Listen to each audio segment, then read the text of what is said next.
하나님의 말씀은 로마서 8장 16절에서 28절의 말씀입니다. 신약성경 249면 로마서 8장 16절에서 28절의 말씀을 교독하시겠습니다. 로마서 8장 16절에서 28절의 말씀을 교독하시겠습니다. 성령이 친히 우리 영으로 더불어 우리가 하나님의 자녀인 것을 증거하시나니 자녀이면 또한 후사 곧 하나님의 후사요 그리스도와 함께한 후사니 우리가 그와 함께 영광을 받기 위하여 고난도 함께 받아야 될 것이니라. 생각건대 현재의 고난은 장차 우리에게 나타날 영광과 좋게 비교할 수 없도다. 피조물이 고대하는 바는 하나님의 아들들이 나타나는 것이니 피조물이 허무한데 굴복하는 것은 자기 뜻이 아니요 오직 굴복케 하시는 이로 말미암음이라. 그 바라는 것은 피조물도 썩어짐이 종릇한 데서 해방되어 하나님의 자녀들이 영광의 자유에 이르는 것이니라. 피조물이 다 이제까지 함께 탄식하며 함께 고통하는 것을 우리가 아나니 이뿐 아니라 또한 우리 곧 성령의 처음 익은 열매를 받은 우리까지도 서로 탄식하여 양자될 것 곧 우리 몸의 구속을 기다리느니라. 우리가 소망으로 구원을 얻었음에 보이는 소망이 소망이 아니니 보는 것을 누가 바라리요. 만일 우리가 보지 못하는 것을 바라면 참음으로 기다릴지니라. 이와 같이 성령도 우리 연약함을 도우시나니 우리가 마땅히 빌 바를 알지 못하나 오직 성령이 말할 수 없는 탄식으로 우리를 위하여 친히 간구하시느니라. 마음을 감찰하신 이가 성령의 생각을 아시나니 이는 성령이 하나님의 뜻대로 성도를 위하여 간구하심이니라. 다 같이 읽으시겠습니다. 우리가 알거니와 하나님을 사랑하는 자 곧 그 뜻대로 부르심을 입은 자들에게는 모든 것이 합력하여 선을 이루느니라. 아멘. 우리 교회에 오셔서 말씀을 전가해 주실 목사님을 소개해 드리겠습니다. 박완주 목사님은 북가주 산호세에서 15년간 한인 목회, 이민 목회를 하시다가 큰 고난의 체험을 통해서 하나님의 부르심을 받아서 헝가리에서도 집시족들에게 복음을 증거하는 사역을 지난 5년간 해 오셨습니다. 오늘 우리 교회에 오셔서 하나님과 삶이라는 제목으로 말씀을 증거해 주실 때 여러분에게 큰 은혜가 임하시기를 바랍니다. 우리 박완주 목사님 나오실 때 큰 박수로 환영해 주시기 바랍니다.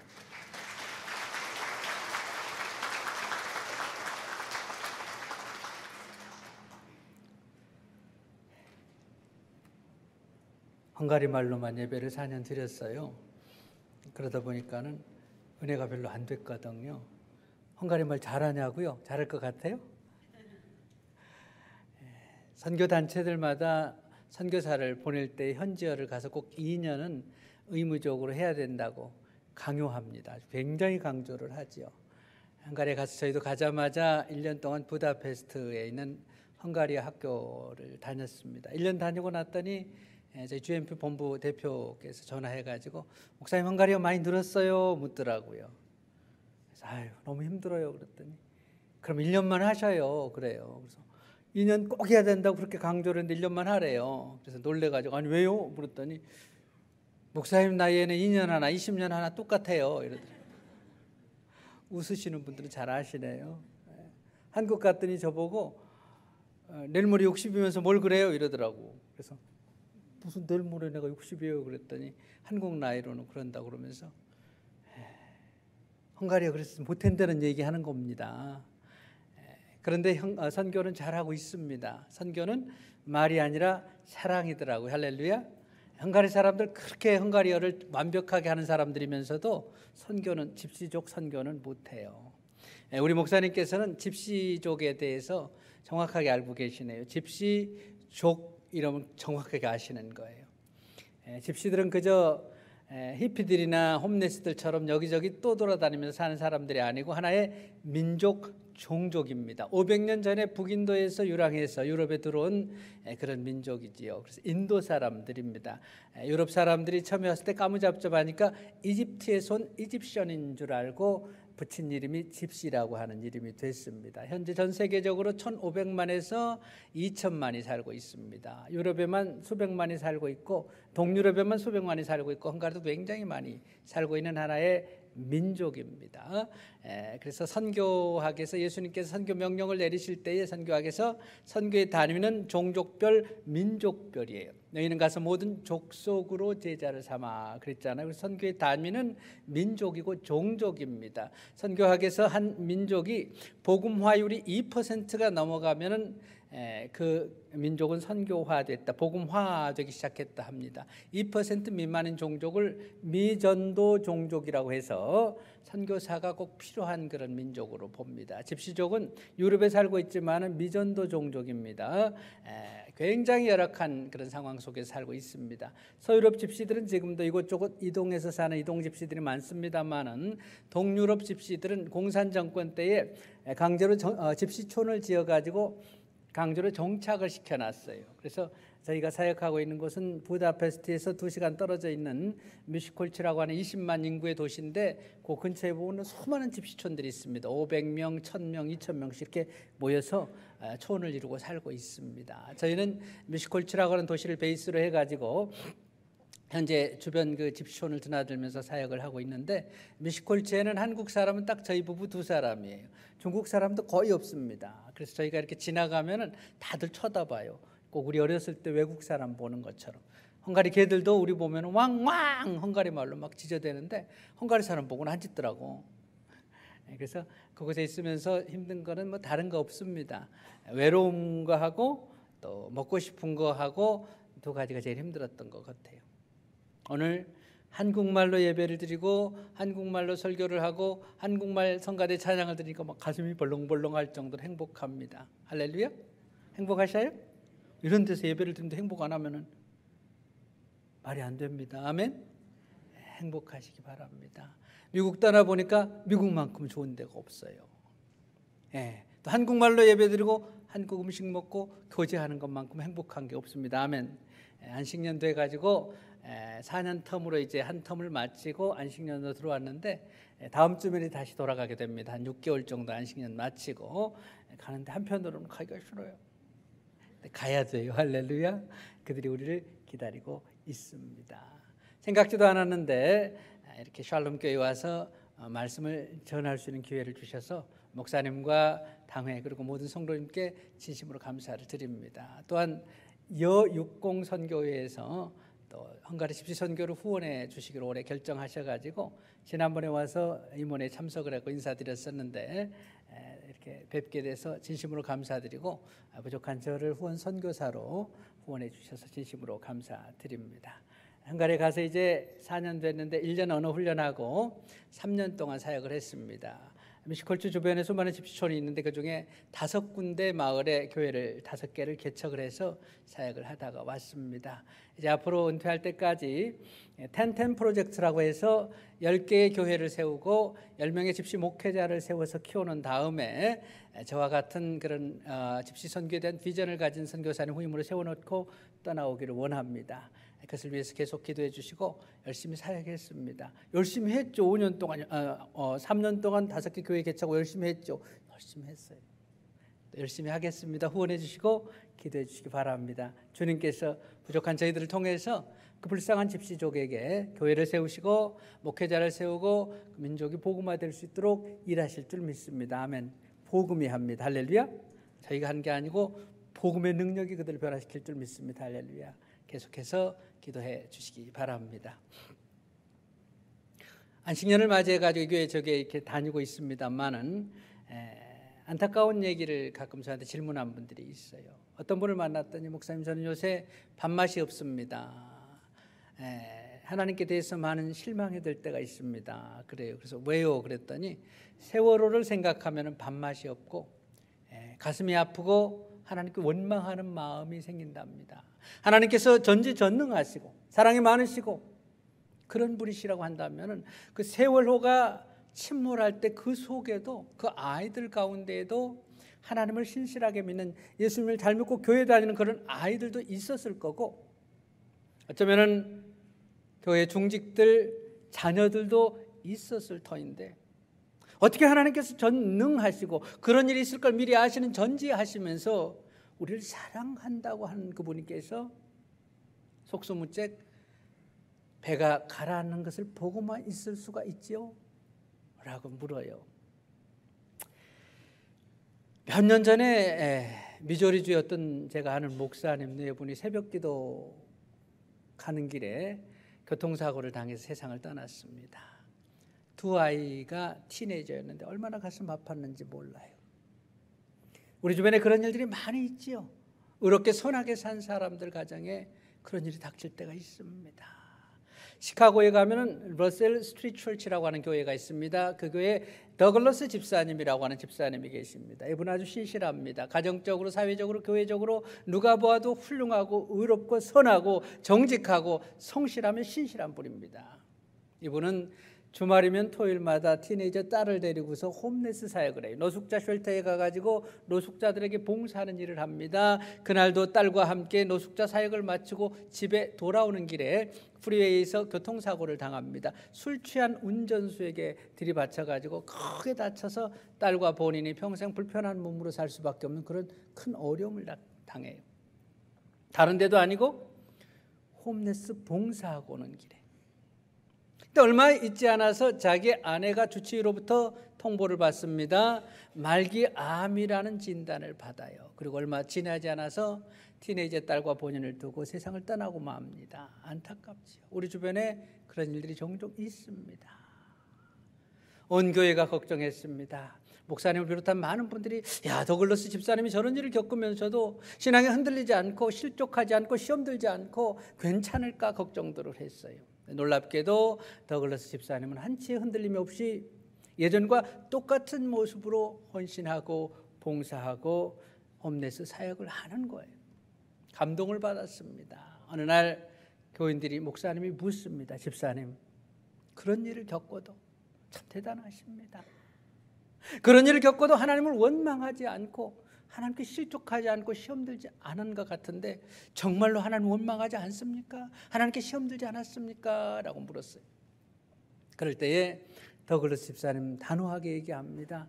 No, 나는 하나님께 실망하지 않았습니다. 하나님을 원망하지 않습니다. 왜냐하면 하나님과 삶은 다르기 때문입니다. 따라하시기 바랍니다. 하나님과 삶. 오늘 설교의 제목이면서 굉장히 중요한 주제지요. 많은 분들이 이런 일을 당할 때에 악한 사람들이, 정말 나쁜 사람들이 하는 것마다 잘 되고 선하게 의롭게 열심히 하나님 뜻대로 살았는데 고통스럽고 고난이 많고 시련이 많고 시험이 많을 때에 그 생각을 합니다. 하나님이 계신다면, 하나님이 의롭다면, 하나님이 공평하시다면 어떻게 이럴 수가 있는가? 맞습니다. 세상은 있는 대로 불공평합니다. 우리의 삶을 있는 대로 부조리하고 불합리합니다. 그러나 하나님은 항상 공평하십니다. 할렐루야. 하나님은 항상 의로우십니다. 하나님께서는 항상 옳으십니다. 할렐루야. 하나님과 삶은 다릅니다. 그런데 왜 우리 이 땅의 삶이 그래요? 하나님과 삶이 다르다고 하는 것, 하나님과 삶을 혼동하지 않는 것, 바로 이것이 이 문제에 있어서 더글러스 집사님처럼 신앙에 흔들림 없이 살 수 있는 비결입니다. 아멘. 제가 평생 목회를 했습니다만은 산호제에서 15년을 담임 목회를 했고 평생 목회자로 살았습니다만은 많은 고난들을 봤어요. 저 역시도 마찬가지고 어떤 분들은 고난과 환난은 환난대로 당하고 신앙까지 잃어버리는 경우를 봐요. 얼마나 안타까운지 모릅니다. 오늘 이 메시지를 통해서 하나님과 삶에 대한 분명한 믿음의 원리를 아시고 어떤 삶의 고난이 닥친다고 할지라도 흔들림 없이 하나님을 고난 전보다도 더 뜨겁게 더 깊이 신앙생활 하시는 저와 여러분들 되기를 축원합니다. 할렐루야. 하나님과 삶은 다르다. 하나님이 그런 게 아니라 삶이 그렇다. 그러면 삶이 뭐죠? 삶이? 인생살이죠. 세상살이지요. 삶이 뭔가 전도서 3장 1절 이하에서 솔로몬은 이렇게 얘기를 합니다. 천하의 범사가 기한이 있고 모든 목적이 이룰 때가 있나니 천하 범사 인생살이를 얘기하죠.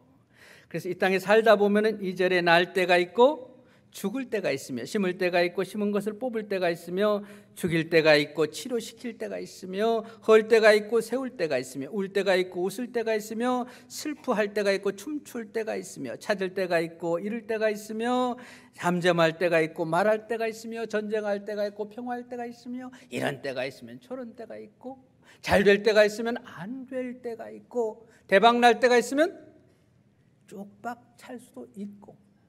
이게 뭐예요? 이게 삶이, 이걸 일반 진리라고 그럽니다. 기독교에만 있는 진리가 아니란 얘기예요.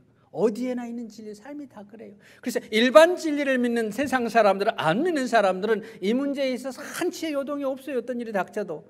살다 보면 그런 거지 뭐. 사업하다 망하면 IMF가 터져가지고 배신을 당하고 부도가 나가지고 회사가 쫄딱 망해도 안 믿는 사람들 같으면 하나님 원망 안 해요. 사는 게 그러니까. 그래서 위로합니다. 아이고 살다 보면 그렇지. 재수가 안 좋아서 그런 거야. 운때가 안 맞아서 그래. 아이고 살다 보면 그럴 날도 있고 저럴 날도 있잖아. 이렇게 자유하고 이렇게 위로하고 이렇게 격려를 합니다. 근데 문제는 믿는 사람들이에요. 왜?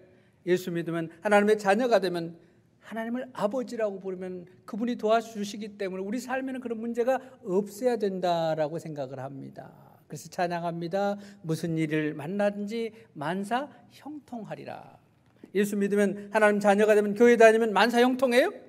무사태평해요? 지난주 설교에 무사태평 얘기 나왔잖아요. 고난이 없어요? 환난이 없어요? 있다고 그랬잖아요. 아까 여러분들이 교동문에서 읽었던 지난주 설교 본문이었던 시편 46편에서 여호와는 우리의 피난처가 되시니 환난 중에 우리의 큰 도움이시라. 할렐루야. 환난이 있어요, 없어요? 환난이 있어요, 예수 믿어도. 그러면 무슨 일을 만나든지 만사 형통하리라 찬양은 뭐예요? 예수 믿으면, 하나님 자녀가 되면 만사 형통합니까? 안 하나? 만사 형통하지요. 할렐루야. 언제? 궁극적으로 만사 형통합니다. 아멘. 그러나 이 땅이 광야 생활하는 이 땅에서는 불뱀과 전갈이 우글거리는 땅을 걸어야 되고, 때로는 마라의 쓴물을 마셔야 되고, 아말렉 족속의 침략을 받는 전쟁이 일어날 수도 있어요. 광야 생활하는 동안에는. 광야 생활 끝나고 요단강 건너서는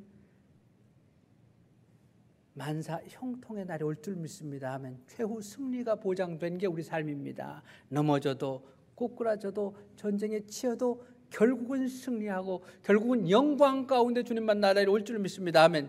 이게 기독교예요. 이 땅에 사는 동안에 만사 형통이란 말이 아니에요. 이 땅에는 고난 다 있습니다. 그러나 결국은 그 모든 걸 통해서 만사 형통할 거를 찬양하는 겁니다. 아멘. 그럼 왜 이 땅의 삶이 이래요? 왜 이 땅에 부조리가 있고 불합리가 있고 문제가 있고 저주가 있습니까? 많은 사람들이 예수 믿으면 그런 일이 없다고 생각하니까 사도 바울은 오늘 본문에서 이 사실을 이야기하는 거예요. 로마서 8장 오늘 본문을 같이 보십니다. 로마서 8장 14절입니다. 사도 바울은 7장까지 우리가 구원의 확신, 구원 받았다고 얘기합니다. 8장 1절에서 생명의 성령의 법이 죄와 사망의 법에서 우리를 해방시켰다고 선언합니다. 그런 다음에 14절에 무릇 하나님의 영으로 인도함을 받는 그들은 누구라? 하나님의 아들이라, 하나님의 자녀가 됐다고 얘기합니다. 15절에 너희는 다시 무서워하는 종의 영을 받지 아니하였고 양자의 영을 받았으므로 하나님을 아바, 아버지라 부르짖느니라. 16절에 성령이 친히 우리 영으로 더불어 우리가 하나님의 자녀인 것을 증거한다고 말합니다. 17절 상반절에 하나님의 자녀가 되었으면 또한 하나님의 후사, 하나님의 상속자가 되었다고 선포합니다. 할렐루야. 여러분, 하나님의 자녀가 된 거 확신하십니까? 하나님을 아버지라고 불러도 아무렇지도 않으시죠? 아버지 집은 천국에 가실 것을 믿지요. 아멘. 우리는 하나님을 아바, 그냥 아버지도 아니고 아바 아버지라고 부르게 됐습니다. 성령님이 우리 안에 내주하시면서 그걸 증거하기 때문에 이 자리에 와서 계시는 거예요. 예배 드리는 거예요. 거기다 하나님의 상속자가 됐습니다. 그러면은 만사가 형통해야 되죠. 전지전능한 그분이 도와주시니까 문제가 없어야지요. 많은 분들이 그렇게 생각합니다. 사도 바울은 바로 로마서 8장에서 이 문제를 다루고 있는 거예요. 하나님의 자녀가 되었으니까, 아바 아버지라고 부르니까, 하나님의 상속자가 되었으니까, 성령님이 내주하시니까 고난이 없어요? 17절 하반절입니다. 로마서 8장 17절 하반절에 하나님의 후사요 그리스도와 함께한 후사니 우리가 그와 함께 영광 받기 위해서 모두 받아야 된다고요? 고난 더 받아야 될 것이니라. 18절 생각건대 현재의 고난은 장차 우리에게 나타날 영광과 비교할 수 없도다 해서 고난이 있다 없다? 예수 믿어도 있다라고 얘기해요. 우리만 있어요? 19절 하반절부터는 계속해서 우리에게만 고난이 있는 것이 아니라 이 땅에 존재하는 모든 것들에게는 고난과 시련과 생로병사가 있다고 얘기를 합니다. 22절만 보십니다. 22절 같이 한번 읽습니다. 시작. 피조물이 다 이제까지 함께 탄식하며 함께 고통하는 것을 우리가 아나니. 이 땅에 존재하는 것 치고, 이 땅에 생명 치고, 이 땅에 삶 치고 고통, 고난 없는 거 있어요? 모든 피조물이 다 고통당하는 거 우리가 안다 그랬어요. 우리뿐만이 아니라. 그러면서 사도 바울은 그럼 우리가 어떻게 살아야 되냐? 그 뒤에 이제 소망 가운데 인내하면서 살아야 된다. 왜? 삼위일체 하나님의 사역을 얘기합니다. 자, 그렇다면 여기서 왜 이 땅에 고난이 있어요? 왜 이런 부조리, 불합리, 불공평이 있어요? 왜 생로병사가 있어요? 하나님 책임입니까? 창세기 3장 17절은 그 이유를 이렇게 설명을 합니다. 창세기 3장 17절 제가 읽습니다. 아담에게 이르시되 내가 내 아내의 말을 듣고 내가 너더러 먹지 말란 나무 실과를 먹었은즉 땅은 너로 인하여, 땅은 누구로 인하여? 땅은 너로 인하여 저주를 받고 너는 정신초록 수고하여 그 소산을 먹으리라. 땅이 가시덤불 엉겅퀴를 낼 것이며 19절에서는 땀을 흘려야 먹고 살 것이며 흙이니 흙으로 돌아갈지니라 그랬어요. 이 땅에 저주가 임한 것은 누구 때문이? Because of you라고 영어 성경에 나와요. 너 때문이라고 얘기해요. 하나님 나 때문이 아니에요. 아담 때문입니다. 아담이라고 하는 말은 아담의 이름 고유명사이기도 합니다만은 히브리어로 인간이라고 하는 보통 명사이기도 합니다.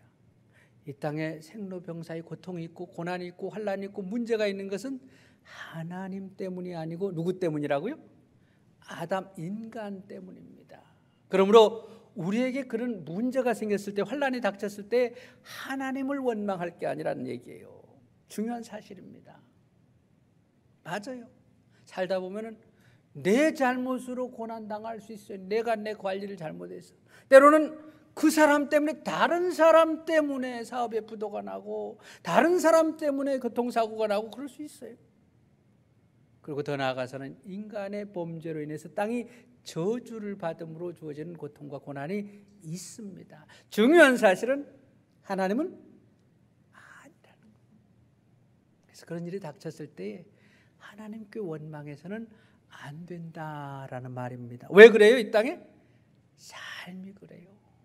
이 말 많이 쓰시 일반 진리입니다. 아이고 사는 게 그렇지. 예수 믿어도 그럴 수 있어. 기도 많이 해도 그런 일 당할 수 있지. 삶이 그런데. 할렐루야. 아멘 아니에요? 아멘. 할렐루야. 근데 이제 여기서 무슨 문제가 오냐 하면은, 예수 믿어도 삶이 그러면은 예수 믿는 사람하고 안 믿는 사람하고 뭐가 달라? 이제 이 문제가 닥치거든요. 이 문제가. 그러잖아요. 그래서 사도 바울은 그 다음에 이제 삼위일체 하나님께서 우리 삶 가운데서 무슨 일을 하시는가, 우리 고난 속에서 어떤 사역을 하시는가라는 것을 바울이 얘기를 해요. 벌써 우리가 그 질문할 것을 바울은 너무너무 잘 안 거예요. 그래서 그 다음 본문에 이제 삼위일체 하나님의 사역이 나옵니다. 아까 여러분 찬송가 34장 하셨더군요. 전능한 하나님, 전능의 하나님, 그 다음에 강생한 성자여, 3절에 위로의 성령님 노래했잖아요. 위로의 성령님 노래했잖아요. 삼위일체 하나님 사역이에요. 하나님 믿는 사람과 믿지 않는 사람의 가장 큰 차이입니다. 바로 부모가 있는 사람과 부모가 없는 고아하고 어떤 차이가 있는가를 보여주는 거예요. 예수님께서는 우리에게 내가 너희를 고아와 같이 버려두지 않겠다고 약속했습니다. 버려두지 않겠다고 약속했어요. 내가 너희의 부모가 되겠다고 약속했습니다. 아멘. 그래서 예수 믿는 사람은 하나님을 아버지라고 해서 아버지가 있는 우리는 안 믿는 그 사람들하고 다릅니다. 할렐루야. 아멘. 그럼 하나님께서 어떤 사역을 우리에게 하시는가? 34절 보십니다. 로마서 8장 34절. 먼저 성자 하나님 예수님의 사역이 나옵니다. 누가 우리를 그리스도의 사랑에서 끊으리요. 34절에 누가 정죄하리요. 죽으실 뿐 아니라 다시 살아나신 이는 그리스도 예수시니 그는 하나님 우편에 계신 자요 우리를 위하여 간구하시는 자시니라. 할렐루야. 성자 하나님 예수님께서는 지금도 부활 승천하신 다음에 사역이 끝난 게 아니고 하나님 보좌 우편에서 우리를 위해서 중보 사역하십니다. 아멘. 잊지 마십시다. 예수님께서는 우리를 위해서 지금도 중보 사역을 나를 위해서 기도해 주시고 변론해 주시고 격려해 주시고 하나님 앞에 탄원해 주시고 아멘. 그 사역 지금도 하고 계세요. 그분이 우리를 위해서 이 땅에서 죽으시고 부활하셔서 구원해 주신 것만도 감사한데 지금도 우리의 대속자로서 중보 사역을 하고 계신다는 거예요. 성령 하나님은 어떤 사역을 하시는가 26절에 나옵니다. 아까 우리가 찬송했지요. 위로의 성령님 찬양했는데 26절부터 보십니다. 이와 같이 성령도 무엇을 도우시나니 우리의 연약함을 도우시나니 우리가 마땅히 빌 바를 알지 못하나 오직 성령이 말할 수 없는 탄식으로 우리를 위해 친히 간구하시느니라. 마음을 감찰하시는 이가 성령의 생각을 아시나니 이는 성령이 하나님의 뜻대로 성도를 위하여 간구하심이니라. 할렐루야. 성령님은 보혜사라고 그럽니다. 성령님은 보혜사라는 말은 헬라어로 클레이토스라고 그럽니다. 파라클레이토스라고 그럽니다. 파라는 곁에 그런 뜻이. 그래서 우리 안에 오셔서 우리 안에 내주하시면서 성령님께서 보혜사 역할을 하십니다. 감동하시고 가르쳐 주시고 생각나게 하시는 선생님 역할, 위로하시고 격려하시는 의사 간호사의 역할, 변론하시고 탄원해 주시고 변호해 주시는 변호사의 역할을 해주십니다. 헬라어로 파라클레이토스라는 말은 변호사, 의사, 선생님이라는 뜻이에요. 성령님이 감동하시고 알게 해주시니까 믿을 수 없는 동정녀 탄생의 비밀, 십자가의 비밀, 부활의 교리가 믿어져서 우리가 여기 왔는 겁니다. 아멘. 가마 감동하셔요. 때로는 위로하셔요. 격려하셔요. 마귀 앞에서 우리를 변호해 주셔요. 아멘. 그래서 성령님은 우리를 도와주십니다. 지난주 설교에서 목사님께서 말씀하셨죠. 하나님은 우리의 피난처시라 환난 중에 우리를 도우신다. 할렐루야. 환난이 없는 것이 아니라 하나님께서 환난 중에 도와주십니다. 도와주셔요. 아멘. 안 믿는 사람은 신경 안 써요. 내 새끼 아니니까. 여기 보니까 성령님도 우리의 연약함을 도우시나니 그랬어요. 강하고 잘할 때는 별로 신경 안 쓰시다가도 우리가 약하고 넘어지고 병들고 쓰러지고 외롭고 힘들 때에 성령님이 우리 안에 함께 하시면서 더 격려하시고 도와주신 줄 믿습니다. 아멘. 아멘. 안 믿는 사람은 그게 없어요. 1994년도에 실리콘밸리 산호제에다 교회를 개척을 했습니다. 1995년 10월 12일 날 아침에 교회 개척한 1년 조금 지난 다음에 교회가 조금 부흥한 상태에서 새벽 예배를 드리는데 그날은 할머니 한 분 나오셨더라고. 새벽 예배 마치고 집에 돌아와서 길가에다가 스트리트 파킹을 해놓고 자동차 뒤 트렁크에서 뭘 꺼내게 됐습니다. 그 순간에 어떤 24살 먹은 미국 아가씨가 와서 들이받았어요. 교통사고를 당한 거예요. 밸리 메디컬 센터에서 눈 떠봤더니 온몸이 다 망가지고 왼쪽 다리는 무릎이가 절단되어 있더라고요. 현재 제 다리는 왼쪽이 의족을 하고 있습니다. 기가 막힌 일을 당했잖아요. 거기다가 보험도 없는 여자였어요. 저도 라이어빌리티 보험만 갖고 있어가지고 페니 한 장도 보상을 받지 못했습니다. 억울하죠. 가슴 아플 일이죠. 그러나 하나님께서는 성령님께서는 병상에서 제게 얼마나 많은 위로와 얼마나 많은 은혜를 주셨는지 모릅니다. 할렐루야. 감당할 수 없는 큰 은혜를 부어주셨습니다. 할렐루야. 사람이 감당치 못할 시험을 당할 수가 없나니 너희가 감당치 못할 시험을 당할 쯤에는 너희로 피할 길을 내사 너희로 능히 감당케 하시니라. 고린도전서 10장 13절 말씀입니다. 할렐루야. 주님께서는 고난당할 때에 감당할 은혜와 능력을 주시든지 피할 길을 주시더라고요. 할렐루야. 돌아보면 그랬잖아요. 그 고난이, 그 눈물이, 그 잔머니는 불면이 있었기 때문에 여러분 이만큼 하나님도 의지하게 됐잖아요. 할렐루야. 그렇게 되더라고. 그 고난 속에서 주님께서 감당할 은혜를 제게 부어주셨습니다. 얼마나 감사했는지 몰라요. 성령님의 사역입니다. 마지막으로 성부 하나님의 사역이 우리가 잘 아는 28절에 나옵니다. 로마서 8장 28절. 같이 한번 읽습니다. 시작. 우리가 알거니와 하나님을 사랑하는 자 곧 그의 뜻대로 부르심을 입은 자들에게는 모든 것이 합력하여 선을 이루느니라. 환난, 권고, 핍박, 위험, 적신, 칼 그 어떤 고난조차도 주님께서 하나님의 자녀를 위해서 역사하시면 다 선을 위한 도구가 되는 줄 믿습니다. 바로 이 말씀이에요. 비록 못된 형들을 만나가지고 인신매매 당해가지고 애굽의 노예로 팔려갔지만은 못된 주인집 아줌마 만나가지고 감옥에 끌려갔지만은 하나님께서는 그걸 선으로 바꾸셔서 요셉을 애굽의 총리가 되게 하셨고 민족권 구원사의 중요한 인물로 사용하셨습니다. 아멘. 하나님 선을 이루십니다. 할렐루야. 선의 도구로 만드셔요. 고난조차도. 안 믿는 사람은 그게 상관이 없지만 믿습니까? 하나님께서 그렇게 큰 은혜를 부어주셔서 너무너무 감사했어요. 그때 큰아이가 3살이고 둘째 아이가 1살인데 그때 제가 죽었으면 아빠 얼굴도 기억 못했을 거예요. 너무너무 감사했습니다. 그래서 그때에 하나님 언젠가 아이들이 잘 크고 교회가 잘 성장한 다음에는 더 어려운 지역에 가서 남은 생에 덤으로 주신 생명을 바치도록 하겠습니다 라고 서원한 것이 아니고 소원했습니다. 2007년도에 실리콘밸리 중심의 교회를 잘 헌당하고 교회가 잘 성장을 했어요. 아이들도 잘 커서 대학 갈 정도가 됐어요.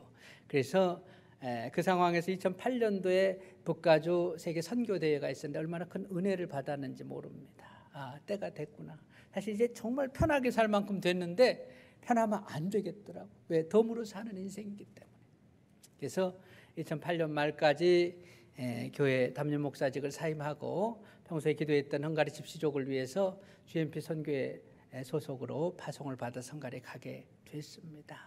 제게 고난이 없었다고 한다면 선교사가 되었을 리가 만무지요. 하나님께서는 합력하여서 선을 이룹니다. 할렐루야.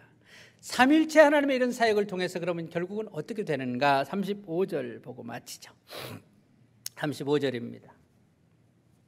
누가 우리를 그리스도의 사랑에서 끊으리요? 살다 보면은 환난, 공고, 핍박, 기근, 적신, 위험, 칼 이런 고난 당할 수 있습니다. 36절 기록된 바 우리가 종일 주를 위하여 죽임을 당케 되며 도살할 양같이 여김을 받았나이다 함과 같으니라. 도살할 양과 같은 그런 비참한 지경에 빠질 수도 있어요. 살다 보면은 인생살이가 그래요. 그렇지만은 삼일체 하나님의 사역을 통해서 하나님 믿는 사람에게는 결국은 인생이 어떻게 돼요? 37절 같이 읽습니다. 아주 중요한 구절입니다. 37절 같이 읽습니다. 시작. 그러나 이 모든 일에 우리를 사랑하시는 이로 말미암아 우리가 넉넉히 이기느니라. 할렐루야. 그래서 최후 승리할 줄 믿습니다. 아멘. 살다 보면은 왜 주님이 내게 이런 권한을 주시는가? 왜 우리나라에 이런 일을 겪게 하는가? 이해가 안 될 때가 있어요. 그러나 삼일체 하나님 일하십니다. 결국은 합력하여서 선을 이루고 넉넉히 기하실 줄 믿습니다.